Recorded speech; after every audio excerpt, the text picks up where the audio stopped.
Chapter 3.1 Practical Level 1 Section. If this step needs running, it can only be successfully completed by a separate therapist. As the being goes into a more and more compulsive games condition with his own mind, he becomes more and more fixated upon it, and less in contact with the realities of present time. His actions become more and more strange and irrational, until, eventually, for his own safety and the safety of those around him, he has to be institutionalized. Everyone who has a mind is in a compulsive games condition with it, and therefore, to some degree out of touch with the realities of present time. It is entirely a matter of the degree to which he is out of touch. There is a make-break point beyond which contact with present time is so slight that any attempt to contact the past will dangerously lessen this tenuous contact, and so easily precipitate a psychotic break. The first step is always contact with present time. Only when this is above the make-break point is it safe for the being to contact his past. This is true whether the being is working solo or with a separate therapist.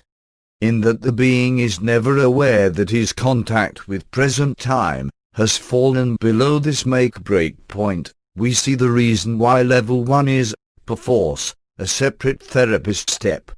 It's never easy for a being to be aware that he's not aware, which is why you will find a higher proportion of people totally convinced of their sanity inside insane asylums than you will find outside. Their delusional system has become present time to them, and as they know they are in contact with this, they just know they are sane.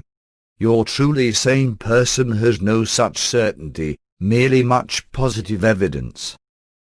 Fortunately, only a small percentage of humanity are below this make-break point, and most of those have a long history of being in and out of institutions. However, there are a few below this point who may have no such history. They are those who possess a sane, delusional system. This state is appropriately known as computational psychosis. The being gives all the apparency of being highly sane if a little too fixed in his ideas.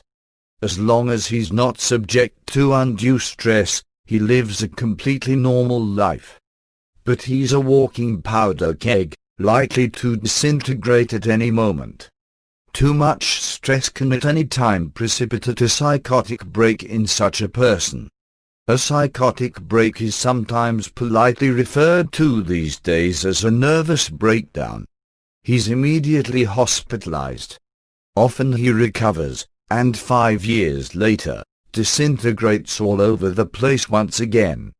And he'll continue to do so as long as he maintains such a highly charged games condition with his own mind, and the consequent tenuous contact with the realities of present time.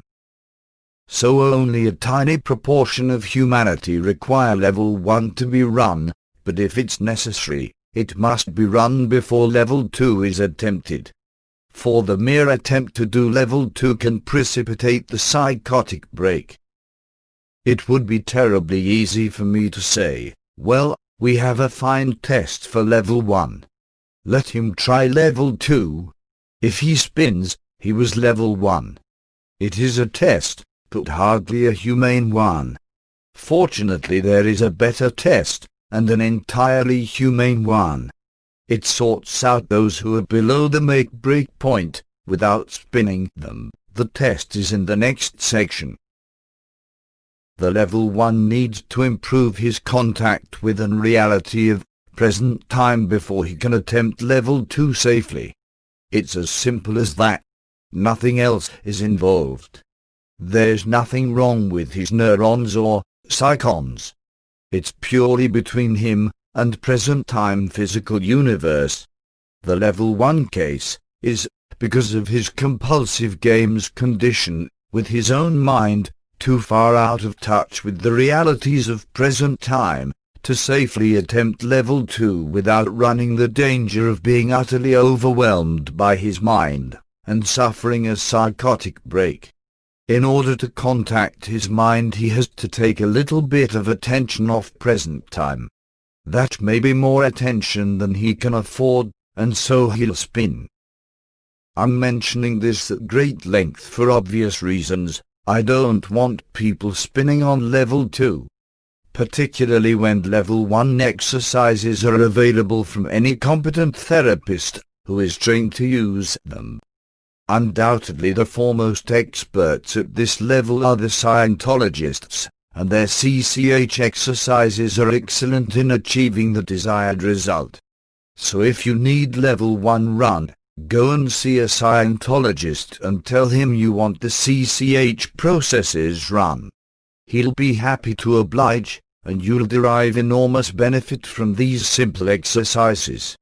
Then you can start in solo, at level 2.